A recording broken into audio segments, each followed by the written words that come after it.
Well, you may recall we discussed a Tennessee mayoral candidate and their failings. I just want to give credit to Wireless Mike because I believe that it was the pressure of the community that put this mayoral candidate in the position where she felt that she had to denounce the neo Nazis that showed up in support of her.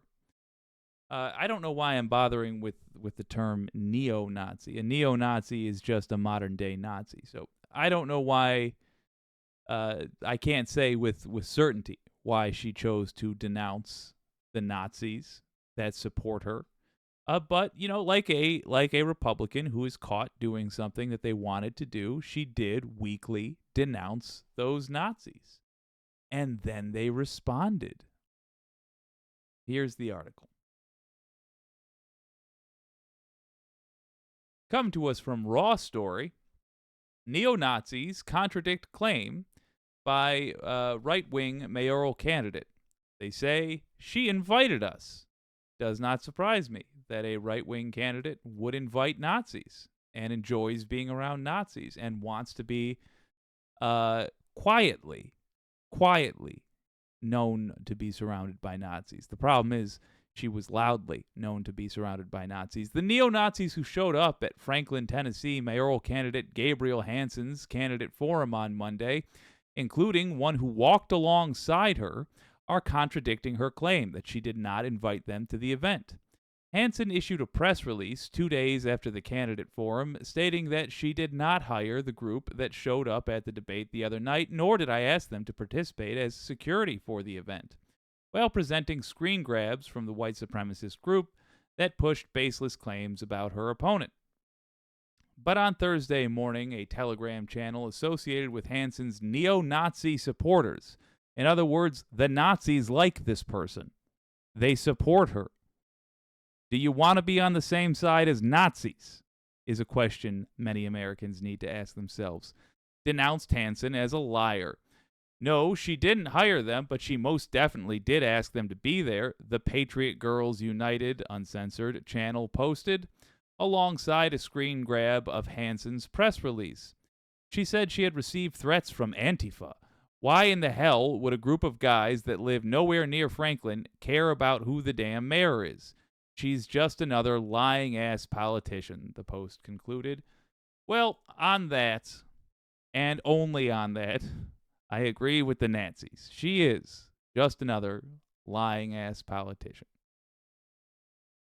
Oh, mercy me.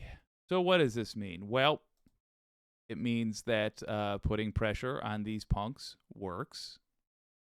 And it means that, thank God, we still live in a country where you don't want to be associated with Nazis. Just barely. It's worrying that you had to think about it a little bit.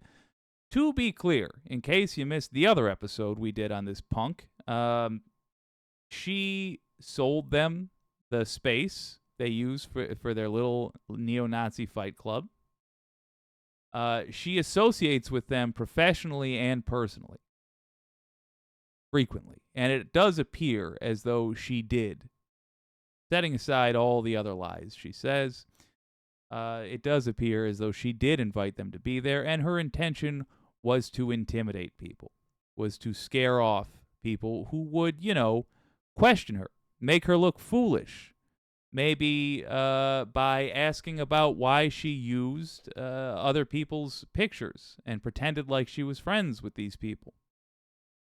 Remember that story? It's the first time we talked about her on this channel. The mayoral candidate. She hadn't even been elected. I think she's an alderman right now. She's not even the mayor, and she's this much of a problem.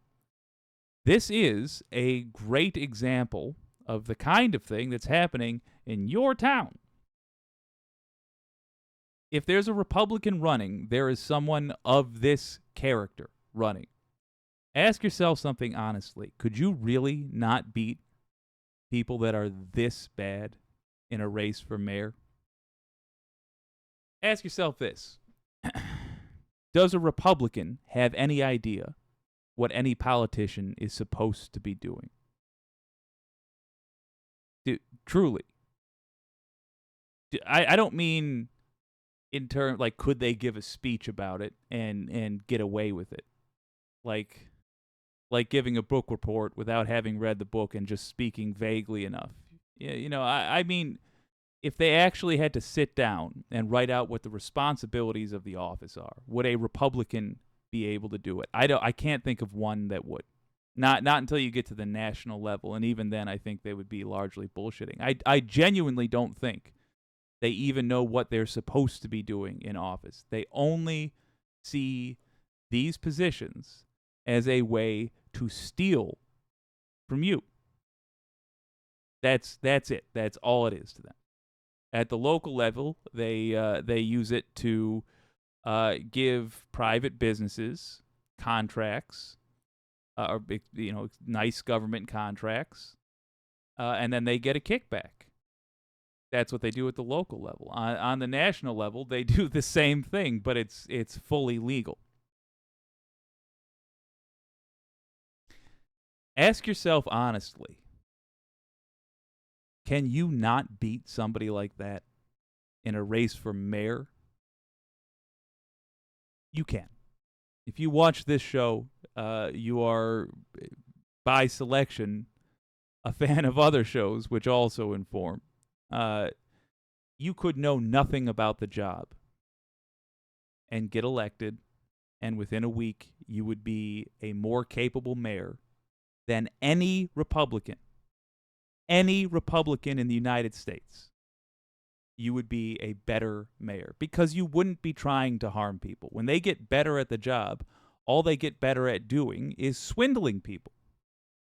You just put in honest effort, and you genuinely take the office with the intention of making people's lives better. You will do a better job. So consider doing it. If you don't want to run yourself because you feel you would be a detriment to the cause for this reason or that, find somebody who is running against some of this filth and support them. Just support them. If you're handy on social media, be on social media on their behalf. Help create media for them to post, etc., etc., etc. Now is a great time to sharpen your skills. Give it some thought. That is what you can do. Let's see what the Wicked community has to say.